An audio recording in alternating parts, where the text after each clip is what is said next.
안녕하세요. 오늘도 역사 속으로 함께 떠나볼까요? 1443년. 깊은 밤 촛불 아래 홀로 붓을 든 왕이 있었어요. 그를 몰라 억울함도 호소 못하는 백성들을 생각하며 그는 3468자를 담아낼 문자를 직접 설계하기 시작했거든요. 그 왕의 이름은 세종이었어요. 잠깐 여러분에게 한 가지 질문을 드릴게요. 만약 지금 이 순간 여러분이 읽고 쓰는 능력을 잃는다면 어떨까요? 스마트폰 화면도, 도로 표지판도, 병원 안내문도 전부 알 수 없는 기호로 가득 찬 세상이요. 두렵고 막막하죠. 그런데 조선시대 대부분의 백성들은 태어나면서부터 바로 그 세상을 살았어요. 당시 조선의 공식 문자는 한자였거든요. 수천 자를 익혀야 겨우 읽고 쓸 수 있는 그 문자를 평범한 백성이 배운다는 건 사실상 불가능에 가까웠어요. 나라의 법이 어떻게 바뀌었는지, 세금은 왜 이렇게 거치는지, 억울한 일을 당했을 때 어디에 호소해야 하는지 그 어떤 것도 스스로 알 수가 없었던 거예요. 글을 아는 양반이나 관리가 말해주는 대로 믿을 수밖에 없었고 그 틈을 타 억울한 일을 당하는 백성이 수도 없이 많았어요. 세종대왕은 그 현실을 외면하지 않았어요. 그는 훈민정음 서문에 직접 이렇게 적었거든요. 어리석은 백성이 말하고자 하는 바가 있어도 마침내 제 뜻을 펼 수 없는 사람이 많음을 딱하게 여겨. 이 짧은 문장 안에 세종대왕의 마음이 고스란히 담겨 있어요. 백성을 어리석다고 낮춰본 게 아니라 배울 기회조차 없었던 그들의 처지를 진심으로 안타까워한 거거든요. 그래서 그는 직접 나섰어요. 집현전 학자들과 함께, 때로는 홀로 수년에 걸쳐 문자를 연구하고 설계했어요. 그 결과물이 바로 1446년에 세상에 반포된 훈민정음이에요. 지금 우리가 매일 쓰는 한글이 바로 그 문자거든요. 한 왕이 붓을 들어 백성을 위해 직접 만들어낸 문자가 600년이 지난 지금도 살아 숨쉬고 있는 거예요. 한글은 정말 놀라운 문자예요. 자음 14자와 모음 10자. 이 24개의 글자가 조합되어 수만 가지 소리를 표현할 수 있거든요. 세계 언어학자들이 한글을 두고 가장 과학적인 문자체계라고 극찬하는 이유가 바로 여기에 있어요. 그런데 한글의 과학성은 단순히 배우기 쉽다는 것에서 끝나지 않아요. 자음 하나하나가 실제 발음기관의 모양을 본떠 만들어졌거든요. 예를 들어 기역은 혀뿌리가 목구멍을 막는 모양을 그대로 본뜬 거예요. 니은은 혀끝이 위심몸에 닿는 모양이고 미음은 입술이 다물어진 모양이에요. 시옷은 이빨의 모양을 형상화한 거고 이응은 목구멍의 둥근 형태를 담은 거예요. 글자를 보면 어떻게 소리를 내야 하는지가 자연스럽게 연상되는 구조죠. 모음도 마찬가지예요. 하늘을 뜻하는 점 하나, 땅을 뜻하는 가로선, 사람을 뜻하는 세로선. 이 세 가지 기본 요소가 조합되어 모든 모음이 만들어졌어요. 천지인, 즉 하늘과 땅과 사람이라는 우주적 원리를 문자 속에 담아낸 거거든요. 그래서 한글은 단 며칠이면 기본 원리를 익힐 수 있어요. 실제로 세종대왕 시대에 아침에 배워 저녁이면 쓸 수 있다는 기록이 남아있을 정도예요. 수천 자를 외워야 했던 한자와는 완전히 다른 세계였던 거죠. 이 놀라운 체계 덕분에 글을 모르던 백성들이 한글을 배우기 시작하면서 세상이 달라졌어요. 자신이 겪은 억울함을 글로 쓸 수 있게 됐고 나라의 법과 정책을 스스로 읽고 판단할 수 있게 됐어요. 이건 단순한 문자의 탄생이 아니었어요. 정보의 민주화, 소통의 혁명이었거든요. 세종대왕의 치세는 흔히 황금기라고 불려요. 그런데 그 황금기를 가능하게 한 힘이 무엇이었는지 한번 찬찬히 들여다볼 필요가 있어요. 치구기를 생각해 볼게요. 비가 얼마나 왔는지 정확히 측정하는 이 기구 덕분에 농사를 짓는 백성들이 가뭄과 홍수에 좀 더 잘 대비할 수 있게 됐어요.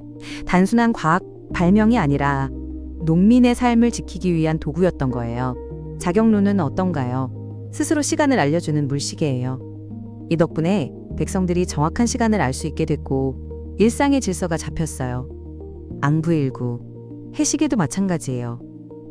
시간을 독점하던 권력에서 벗어나 누구나 하늘을 보며 시간을 알 수 있게 된 거죠. 의학 분야에서도 세종대왕의 마음은 빛났어요. 향약 집성방이라는 의학서를 편찬해서 조선 땅에서 나는 약재로 백성들이 스스로 병을 다스릴 수 있도록 했거든요. 비싼 중국 약재를 살 수 없었던 가난한 백성들에게 이 책은 그야말로 생명줄이었어요. 이 모든 업적의 출발점을 하나로 꼽으라면 바로 애민정신이에요. 백성의 고통을 자신의 고통으로 여기고 그들의 삶을 조금이라도 더 낫게 만들려 했던 그 마음이요. 한글 창제는 그 애민정신이 가장 뚜렷하게 빛나는 순간이었어요. 왕이 직접 붓을 들어 백성을 위한 문자를 만들었다는 사실, 그 자체가 역사에서 유래를 찾기 어려운 일이거든요. 세종대왕에게 한글은 단순한 발명품이 아니었어요. 그를 몰라 억울하게 살아온 수많은 백성들을 향한 왕의 깊고 뜨거운 사랑이었어요. 그렇다면 이 위대한 애민정신은 역사책 속에만 머물러 있을까요? 아니에요. 600년이 지난 지금 그 정신은 우리 일상 곳곳에 살아 숨쉬고 있거든요. 먼저 이름부터 특별한 도시를 소개할게요. 바로 세종특별자치시예요. 세종대왕의 이름을 그대로 딴 대한민국의 행정수도죠. 이 도시는 단순히 이름만 빌려온 게 아니에요. 세종대왕이 꿈꿨던 것, 백성의 삶을 더 쉽고 편리하게 만드는 것, 그 철학을 도시 설계 전체에 담았거든요. 세종시에는 빅데이터 개방형 플랫폼이 운영되고 있어요. 시가 수집한 다양한 데이터를 시민 누구나 쉽게 열람하고 활용할 수 있도록 열어둔 시스템이에요. 교통 흐름, 환경 정보, 인구 이동 패턴까지 한 곳에서 확인할 수 있죠. 정보를 독점하지 않고 모두에게 나누는 것. 이게 바로 세종대왕이 한글을 만들며 꿈꿨던 정보의 민주화 아닐까요? 버스 정보 시스템, BIS도 빼놓을 수 없어요. 실시간으로 버스 위치와 도착 시간을 알려주는 이 시스템 덕분에 시민들은 정류장에서 막연히 기다리지 않아도 돼요. 작은 것 하나도 백성의 불편함을 줄이려 했던 세종대왕의 마음이 현대 기술과 만나 이런 모습으로 이어지고 있는 거예요. 그런데 세종시에는 또 하나의 특별한 공간이 있어요. 바로 이응다리, 금강보행교예요. 금강 위에 원형으로 놓인 이 보행교는 한글 자음 이응을 형상화해서 만들어졌어요. 한글 문화도시 세종시의 정체성을 눈으로 바로 느낄 수 있는 랜드마크죠. 그런데 여기서 정말 놀라운 사실이 하나 있어요. 이 다리의 전체 길이가 1446m거든요. 1446, 1446. 훈민정음이 반포된 해를 그대로 다리의 길이로 새겨 넣은 거예요. 이 숫자가 단순한 우연이 아니라는 걸, 다리를 설계한 사람들이 얼마나 깊이 세종대왕의 정신을 담으려 했는지 느껴지죠. 다리를 걷는 시민들은 어쩌면 그냥 산책을 하는 것 같지만 사실 발밑에 훈민정음 반포의 해를 밟으며 걷고 있는 거예요.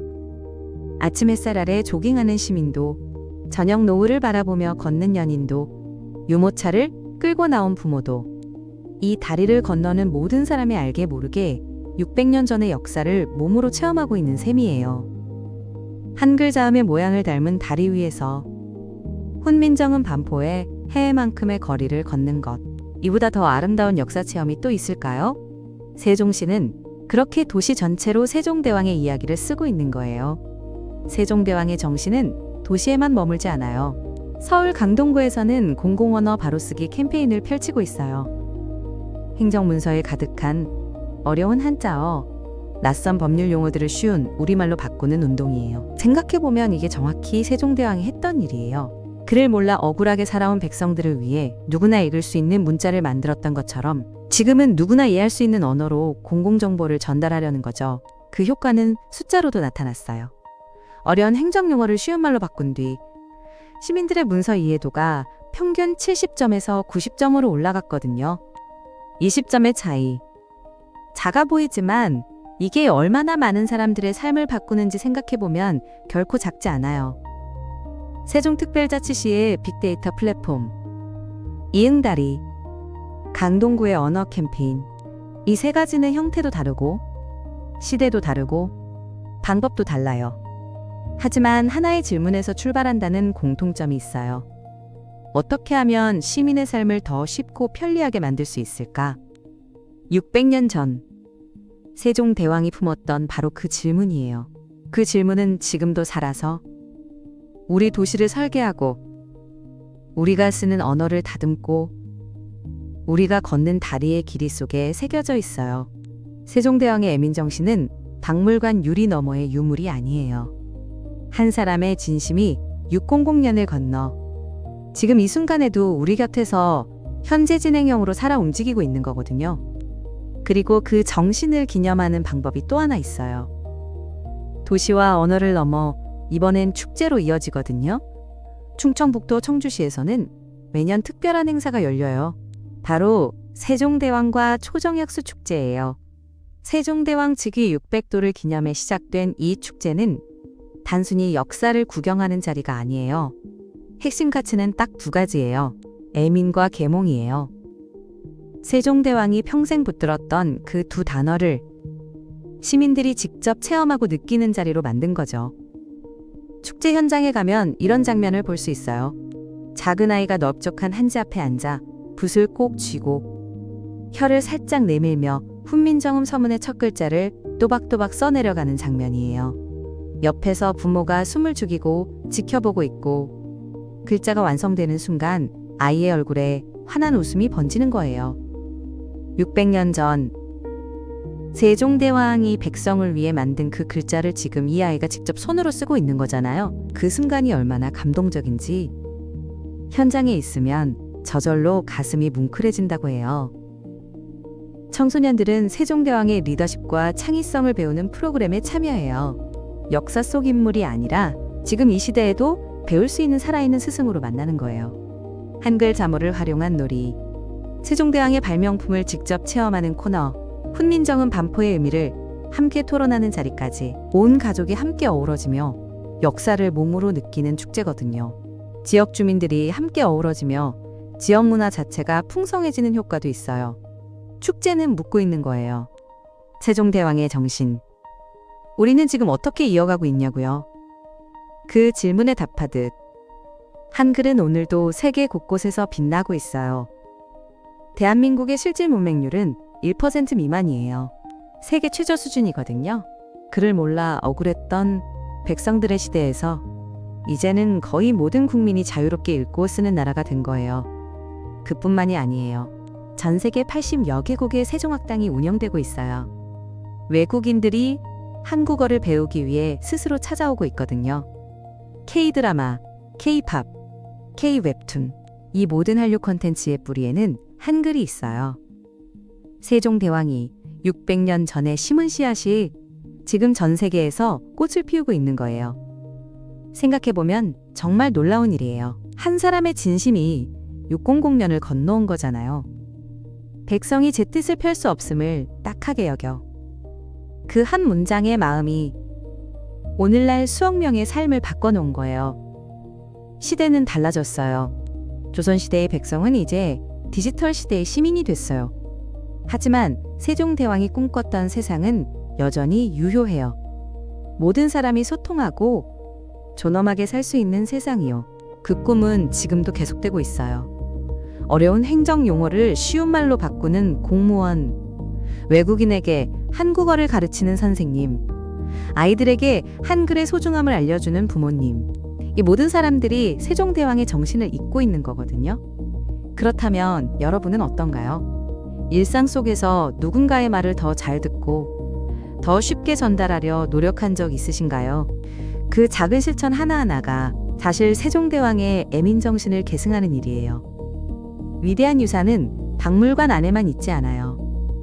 우리가 매일 쓰는 말 속에, 우리가 나누는 대화 속에 살아 숨쉬고 있어요. 세종대왕의 꿈은 아직 끝나지 않았어요. 지금 이 순간 우리 모두가 그 꿈을 함께 써내려가고 있으니까요. 600년 전 한 왕이 촛불 아래 붓을 들었어요. 그 밤의 진심이 오늘 여러분이 이 영상을 보는 이 순간까지 이어져 온 거예요. 한 사람의 사랑이 이토록 오래, 이토록 넓게 퍼질 수 있다는 사실이 참 놀랍고 또 따뜻하지 않으신가요?